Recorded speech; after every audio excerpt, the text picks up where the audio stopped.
Hey guys, doing an update inside today. I've been experiencing some really bad allergy symptoms recently, so I figured it might be better for my system to do it from in here. Kind of trying to limit my exposure to the outside right now, which is a little bit of a bummer because I do love going outside, but I've had pretty severe symptoms. But luckily, it's getting towards the end of the spring season, so I'm hoping that we can get out of that time soon. But today, I wanted to talk about the importance of having a calm mind and basically, if we wake up every day and we allow our thoughts of fear and basically thoughts that come from having elevated cortisol levels to rule our decision making and rule our day, what ends up happening is your day is going to start to become a manifestation of what you are telling yourself. So, to give you an example, most people when they wake up, they start thinking pretty soon after. Some people it takes a little bit longer, but I know for myself, when I wake up, my thoughts often start racing not too long after. And this can be a very difficult thing to control because naturally your mind is going to do that already, but on top of that, we have these devices that we hold in our hands all the time.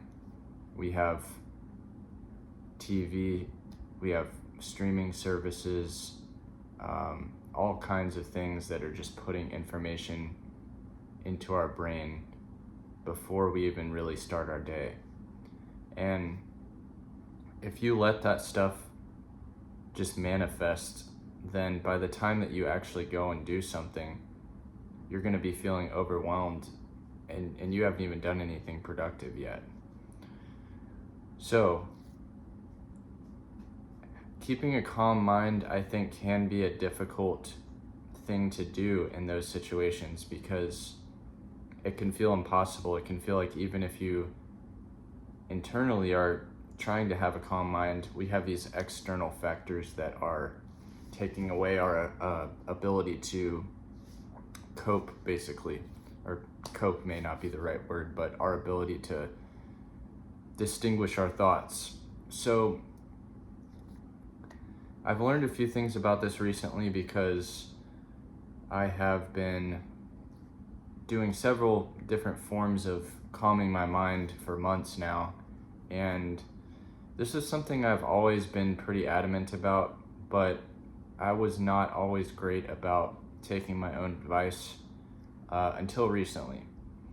Recently, I've really kind of flipped everything around and I've started to figure out what I need to do in order to make that happen. So there's a couple things. One is that we have to have some form of self-soothing, and it's self-soothing. I think a lot of people think, oh, like, so you mean when I'm already having these crazy thoughts, or your mind's racing. And that is one way you could use it. You could use it in that situation, but honestly, it can be even more effective if you start doing this before you're met with those challenges. So, for instance, when I wake up every day, the first thing that I will usually do is either journal or meditate. I meditate usually 15 to 20 minutes, but some people meditate longer if you have that kind of time. I do not normally have that much time, but I tend to do like 15 to 20 minutes. It feels like a good kind of middle ground for me. Some people do like 5 minutes, and that's also fine if you really don't have a lot of time. But what this does is, if it's the first thing that you do immediately upon starting your day, your mind is already going to be calmer from that point onward. You'll still be met with those challenges, but even just that little bit of self-soothing is going to make those things seem a lot more insignificant and not as likely to derail you. So that's the first thing. You have to have a form of self-soothing, and I like to actually have several forms. So that's what I do in the morning. When I feel this way at night, my mind is still racing. A lot of times I will start reading a book.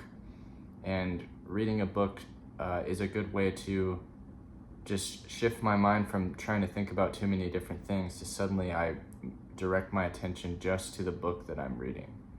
Sometimes I meditate at night as well. But these are a few different forms of self-soothing. I also practice mindfulness, which is just the idea that when you do have these thoughts, that you do explore them and try to figure out what the source is, and then nurture those feelings and emotions. It's very important that we do this, because if you leave those thoughts unseen, then what can happen is they can start to blow up and come back worse and worse. And a lot of times it's just as simple as like, oh, I'm anxious about X, Y, and Z, or I feel sad about this. And once you kind of start to figure out what exactly the source is, then you can say, well, I'm going to be my own best friend in this moment, and I'm going to nurture these thoughts. And when I say nurture, I don't mean reinforce. I mean, for example, like let's say that you're anxious about a job interview. Nurturing would be like, you tell yourself, I do have the skill sets for this. I've worked very hard at this. I've been told by a lot of people that I'm very good at what I do. That would be nurturing. Sorry, this cat is kind of in the video here, but but that's kind of what you would want to do. So I apologize if you guys see a cat tail occasionally coming into the video. Speaking of nurturing. But I found that to be all very important for developing a calm mind. And this is something we have to be good at in order to overcome this addiction, because it may seem unrelated, but it's probably one of, at least for me, it is the most related thing I can think of. So basically, keeping a calm mind is super important, but you have to do the work. Oh my gosh. All right, I might have to like move into another room. Sorry, guys. 1 second. This is absurd. All right, I'm going to continue the video in here. Not going to do too much longer, but yeah, so keeping a calm mind. I feel like I lost my train of thought now. But I'm not going to redo this video because I don't really have a lot of time today to do videos. But the last thing I did want to say on this, though, is that there are reasons why I believe that I am getting further along than I have in a very long time right now. And it's because, for one thing, I think you have to work on your mental health, and mental health doesn't always mean you need to have a problem. I think a lot of people get that twisted, because sometimes when you say, oh, like this person's working on their mental health, it kind of almost symbolizes that they have like a mental problem. But I actually think that anyone can work on their mental health, even if you're a healthy person, generally speaking.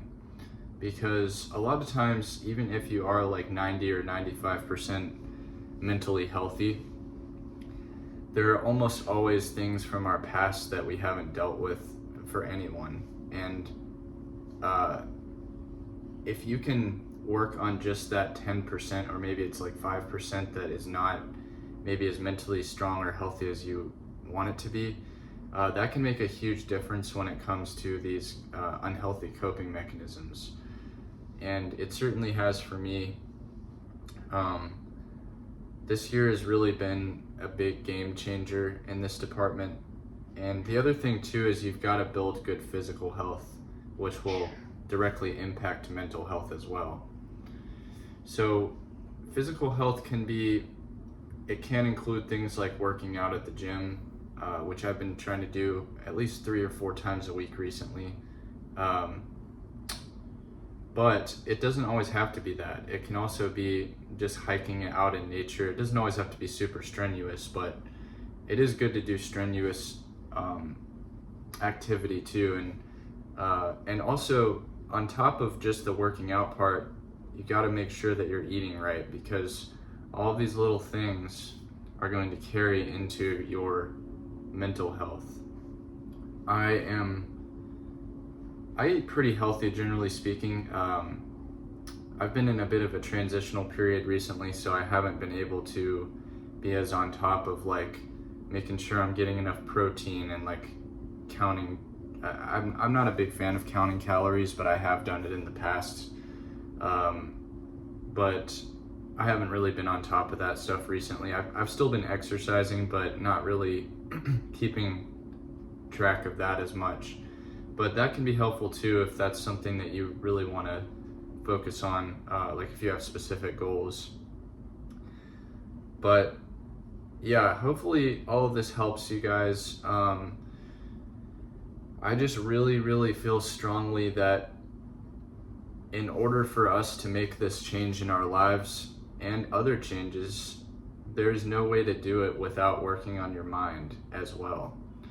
And what the meditation does is it really not just calms your mind, but it also allows you to let go of things that are troubling you and realize that we don't have to do anything to change those things right now.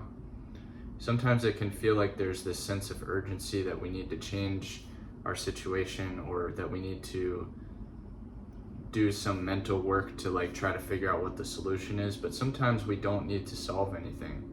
We just need to stay focused on the task at hand.